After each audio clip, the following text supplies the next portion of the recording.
It's been almost 3 months of nonstop protests in Portland, and now a Portland police officer is offering up a blunt diagnosis. These things that are happening, they're not peaceful. In a long, candid, one-on-one interview, he weighs in on videos of police pushing and shoving journalists. People that choose to stay are complicit in this. Threats against female officers. It was very blatant, very calculated. And what an Oregon state leader did that finally pushed him to speak out. It doesn't have to be physical to be violent. It can be emotional, it can be mental, it can be verbal. The daily toll microaggressions take on minority populations and how people of privilege can be guilty of them without even realizing it. It's insidious. It's not blatant. And while we're all paying attention to the U.S. Postal Service now, it's worth pointing out it's been struggling for a while. Maybe because none of our tax dollars actually go to it. Here's the story. Man, we are already getting viewer feedback about our big story tonight, and we haven't even started yet, so you know it's going to be interesting. Welcome to The Story, everybody. I'm Maggie Vespa. I'm in for Dan this week. And first, I cannot overstate how happy I am to be back in our main studio. I've seen people today. It's been awesome. It's been a really big day for me. Also, for your sake, I'm sure this is a lot nicer to look at than that blank white wall and that TV screen. So we thank you for putting up with us while we were up there. Change of scenery aside, the show is the same. Okay, we're going to talk to you. We want you to talk back. We want you to use the hashtag HeyDan and send us comments and feedback and questions. And you can also email the story at kgw.com. We read all of it, and as you're about to see, it definitely helps shape our coverage. So with that in mind, we have quite the story for you. So let's start the show. All right, so our big story is that one that I mentioned at the top. It's one that a lot of you have been wanting to hear. It's the perspective of a Portland police officer who's been working the protests, which are now approaching their third month. And tonight, we have that perspective. It's blunt. It's unfiltered. Some will love what he has to say, and some will not. First, a recap of the weekend. Last night was pretty calm until a violent attack just before 10:30. A truck crashed near Southwest Broadway and Taylor, and video of it gained traction on social media fast. It showed a group of people beating up the driver, and we don't know for sure what led up to the attack. Police got reports that the victim was trying to help a trans woman who had her things stolen. Another witness said the driver may have been trying to hit protesters. We're told the man has serious injuries. Again, that was last night. This is video from Saturday when police declared a riot after officers say people threw rocks at officers near Laurelhurst Park. Officers used smoke, as you can see, to clear that crowd. Now, for months now, we've made a point of doing our best to elevate the voices that we're hearing at Portland's protests, and we've played, you've probably seen, countless sound bites, long-form sound bites from protest leaders and people in the crowd. And we do that to give you a better sense of who's down there and why. But we got a lot of emails from people who say they felt like the perspective of police was missing. And that's something that we agreed with, which is why Dan, you also might have seen, made several public pleas on this show to let our team sit down and have a conversation with a police officer who's been at these protests. No spokespeople, no chief, no union president, aka not the people that we usually get. We want a straight up cop who's been there night after night. Well, one of those officers heard about Dan's requests, heard about our requests, and he reached out to us to volunteer. So Thursday of last week, Sergeant Brett Maxey and I sat down and we talked for more than an hour. Our full conversation is up now on YouTube. For background, Sergeant Maxey is an 18-year veteran of the Portland Police Bureau. He was on the rapid response team for 13 of those years. Right now, he is a patrol cop out of Central Precinct, and he's been at the protests most nights, he says. We wanted him to know, we let him know ahead of time that we wanted to hear his take. We also wanted to challenge him and get his take on tactics that we've seen officers use and ones that people have objected to, especially in cases where, as you'll see, the person on the receiving end of the force clearly didn't do anything wrong. He answered to all of it. So all that in mind, we're going to play for you now large portions of this interview, starting with me asking him why he agreed to this in the first place. Our team at KGW, our team at The Story, had reached out multiple times asking to speak to an officer who's been at the protests. You emailed us Yeah. and said that you would do it. Yeah. Why? You know, throughout my entire career, I've never been the type of person to do this sort of thing. I quietly do my job and I go home. And there is so much in the way of what I believe to be false information out there. And nobody is really out there speaking up. You know, it kind of started off where there was a letter that was written to Mayor Wheeler that was public from House Speaker Kotek. And it really struck a little bit of a chord with me, where she mentioned that, you know, without police escalating the situation with the, you know, what amount to riots, that the crowd would simply stop their behavior and go away. What is your response? Like, what is the truth in your mind that refutes what Speaker Kotek said, or that you feel like people aren't hearing? Well, you know, first of all, you know, a lot of the officers that have spoken up have already touched on this, but you know, these protests, they started off as protests. I mean, there's a legitimate message to a lot of this, and you know, whether we agree with how we got to where we are, there is a legitimate group that has a legitimate message, and I believe Portland is doing an outstanding job of addressing that, and it has been for the last several years in the form, you know, in different reforms and things like that.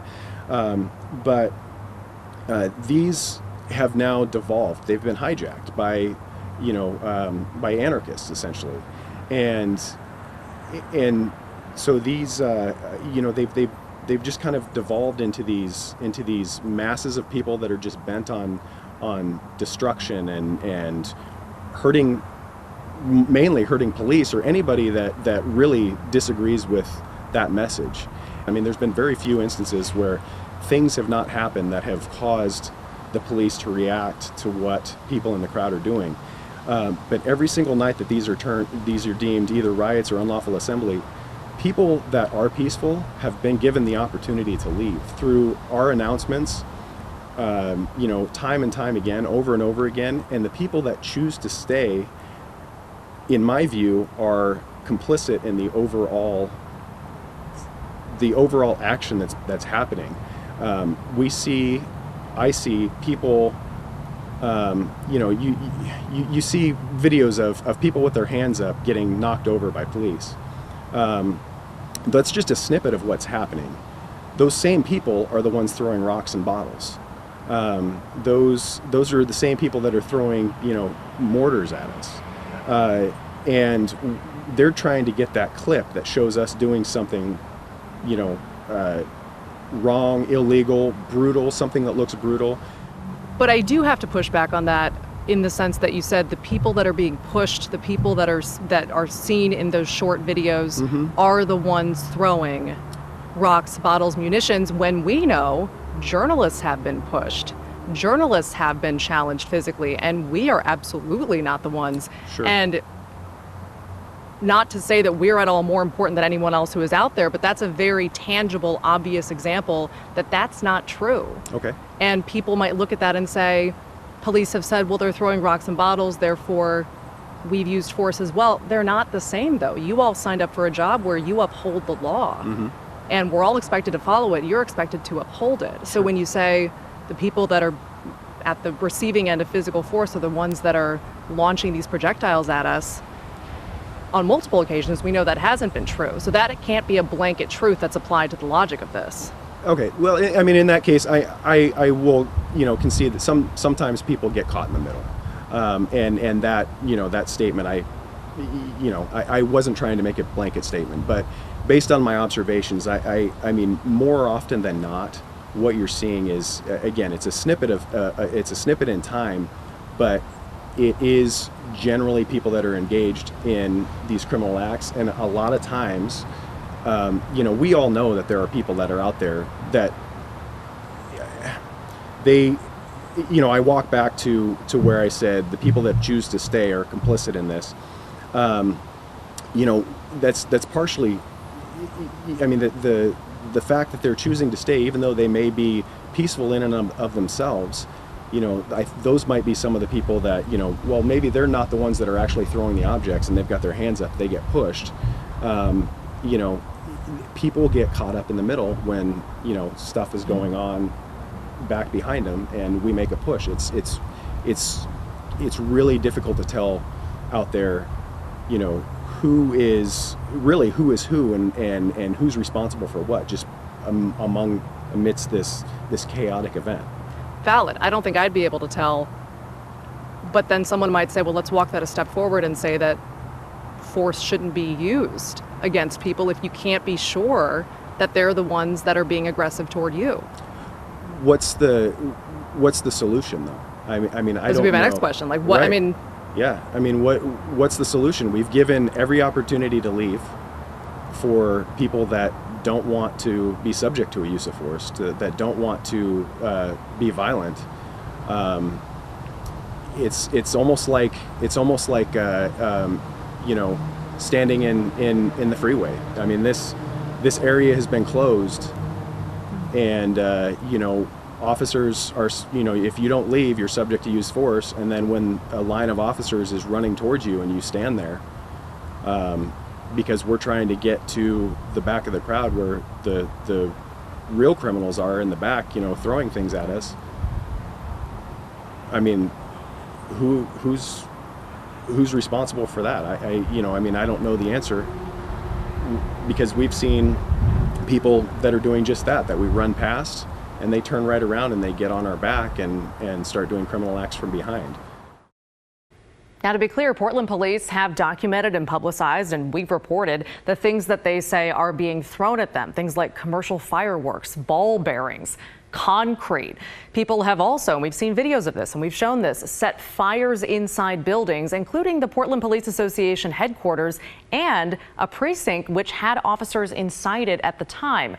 But Sergeant Maxey had spoken publicly before at a press conference about one of the events that he says bothered him most, and that was when he was standing in a line with fellow officers while men in the crowd facing them yelled horribly sexist and sexually violent things at female officers. And speaking of, Alex Zielinski with the Portland Mercury tweeted that she noticed something similar happening this weekend. Not quite violent comments, but misogynistic ones. So here's what Sergeant Maxey had to say about those experiences during our conversation. I didn't really emphasize that it wasn't just one person in the crowd that was saying those things. It was a large group of people in the crowd that were saying those things, and they were saying it over megaphones, 6 inches from the officers' faces. It was very blatant, very calculated, and one thing that I kind of helps me balance that is okay, well, they're standing here and they're calling me a racist or saying whatever, but I'm standing shoulder to shoulder with people of color that are on my side of the line. We're a far more diverse group than what I see out there, and I trust the people to my side with my life, and that includes people of every color. And we have a bond and a brotherhood, sisterhood that that is really it's unbreakable. And for somebody to sit there and accuse me of being a racist when I'm standing here with, like I said, with a diverse group, we're all working towards the same goals and we're all friends when we leave. And that's coming from, largely white people who think that they have to speak for, the black and brown people in the crowd. It doesn't make sense to me. And I think that's one of the ways that I'm able to kind of, compartmentalize it. And it's like, well, they don't really know what they're talking about. So again, I talked with Sergeant Maxey for more than an hour, and we also talked about his thoughts on defunding the police and on the new Multnomah County DA and his choice not to prosecute some crimes at these protests. We'll be playing more from our conversation throughout the week. But again, we have the entire thing up on YouTube right now, so check it out on the KGW YouTube channel. And while you're there, we definitely hope you subscribe. All right, in the meantime, tonight, let's move on. Pop quiz. How much of the funding for the United States Postal Service comes from your tax dollars? Here's a hint. That's a trick question. And the answer explains why the post office is in such dire straits. Plus, It's insidious. It's not blatant, which is why it's really easy to convince yourself that you're not experiencing it.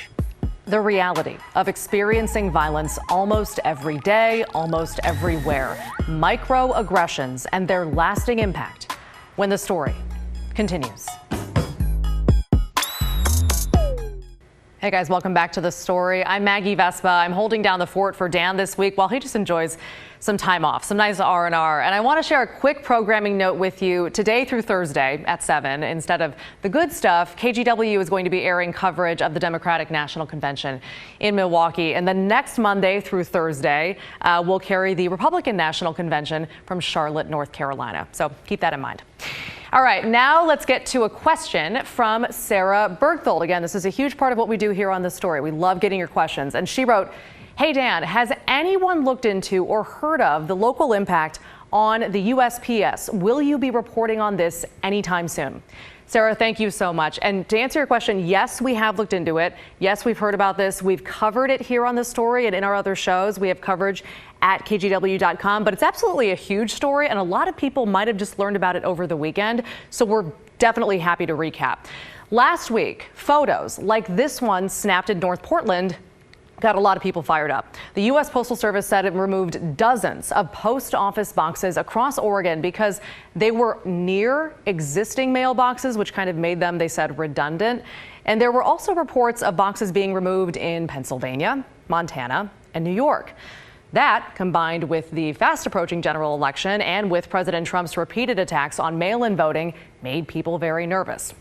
So on Friday, the U.S. Postal Service told NBC they will stop removing boxes in 18 states, including here in Oregon and Washington, at least until after the election. But last Thursday, President Trump threatened to hold up funding for the Postal Service, citing mail-in voting as his reason. So now top Democrats in Congress have called on Postmaster General Louis DeJoy to testify before Congress a week from today. He has been criticized for his cost-cutting measures to stabilize the Postal Service.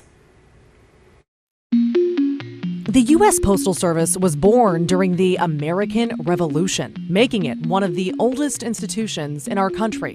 Centuries later, the USPS is in a funding crisis mixed up with partisan politics and the upcoming election. So how did we get here? First off, the funding problem is not new. The post office doesn't get any tax dollars. It relies on the sale of postage and other products and services, so it really depends on people sending stuff through the mail to continue to operate. And people send a lot less mail than they used to. By the early 2000s, mail volume was going down as the internet became the main way for a lot of people to communicate. The post office also faced more competition from private services like FedEx and UPS. Then, in 2006, Congress passed the Postal Accountability and Enhancement Act. That law requires the USPS to pre-fund future retirement benefits, which costs the agency about $5.5 billion a year. The law also made sure the price of stamps could not go up faster than inflation. So those increased expenses, combined with less mail and less revenue, means the post office is losing a lot of money every year. Last year, it lost $8.8 billion. So how has the government tried to fix it? Many Republicans, including President Trump, have talked about privatizing the post office. During the recession, the Postal Service started closing some post offices, eliminating jobs and reducing hours to save money. Recently, Postmaster General Louis DeJoy made changes like getting rid of overtime and late mail deliveries to cut costs. But that's caused delivery delays, which DeJoy calls unintended consequences of the new changes. Last week, the USPS warned election officials in Oregon, Washington, and other states that some mail-in ballots might not make it in time. With more people expected to vote by mail this year than ever before, some believe these delays are political. And that's how we got here. All right, changing gears again, talking about privilege can be uncomfortable, especially for those who have a lot of it. And it's easy to feel defensive when we talk about it, but it's important to know how the smallest, even unintentional remark can have a huge impact on somebody. Christine Pitawanich breaks down microaggressions and how they build up over time into trauma.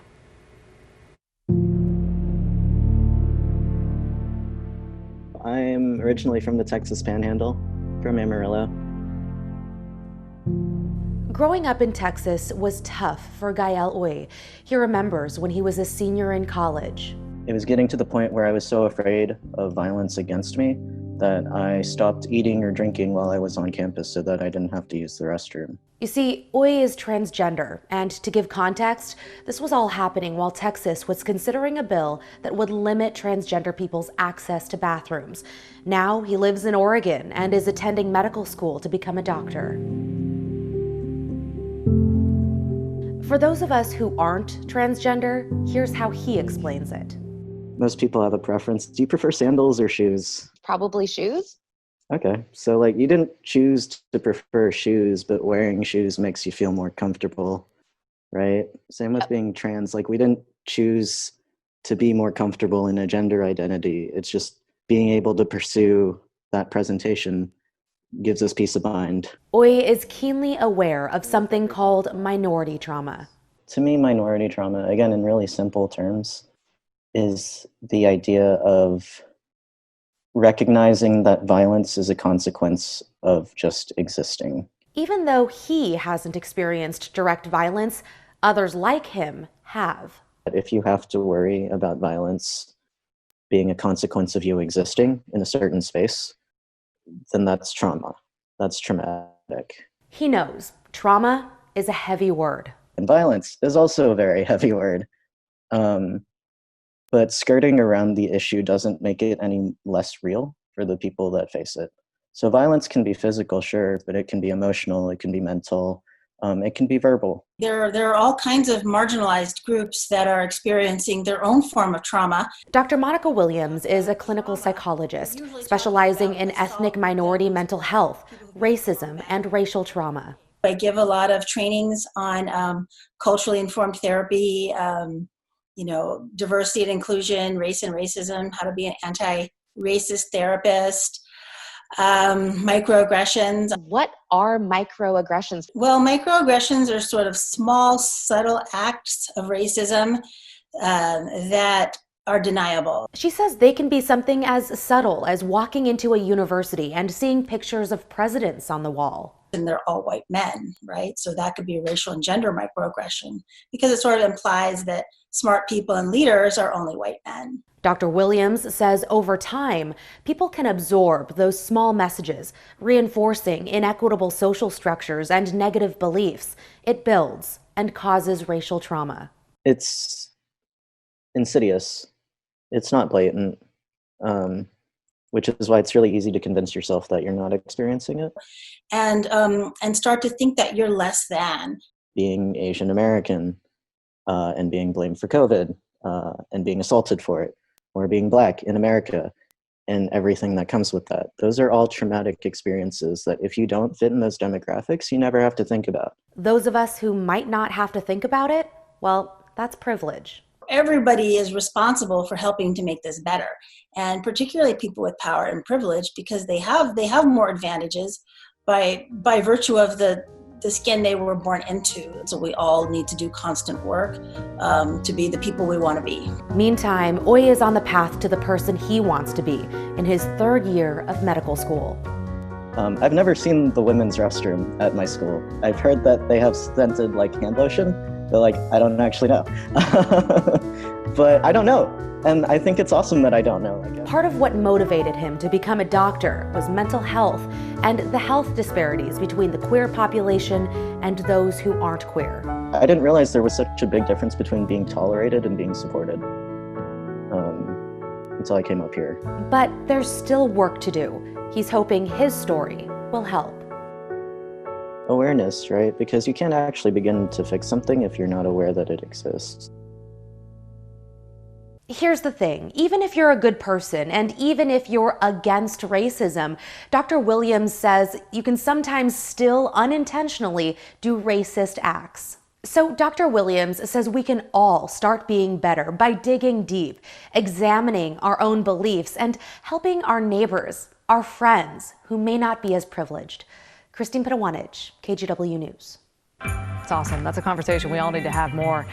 All right, lots to talk about after today's show. I've just been digging through the email, and yeah, we have plenty to choose from. If you have some thoughts, share them using the hashtag HeyDan, and we'll read some and respond after the break when we finish the story. So we mentioned a few times that the full interview with Sergeant Maxey is on our YouTube channel right now, and people are already watching it there and commenting. Buddha Girl, that's her name on YouTube, wrote and said, "I would love to see more interviews like this. I saw Sergeant Maxey when they did a conference, meaning a press conference in weeks past, and I really applaud him for doing this." And she wrote, "The citizens of Oregon need to know the other side of the story." Justin said, "I believe law enforcement has shown great restraint in dealing with these protesters." And Max wrote, "This cop interview on the story is infuriating. You can't reform this. Disband PPB yesterday." So again, lots of different takes coming in about our big story, and we will be airing portions of it throughout the week on those different topics that Sergeant Maxey and I talked about. But again, it's on YouTube now if you want to check it out, and we hope you subscribe as well. In the meantime, that's it for the story here on this Monday. Thank you guys so much for joining us. We'll be back here tomorrow. But in the meantime, the news at 6:30 with Laurel Porter is next.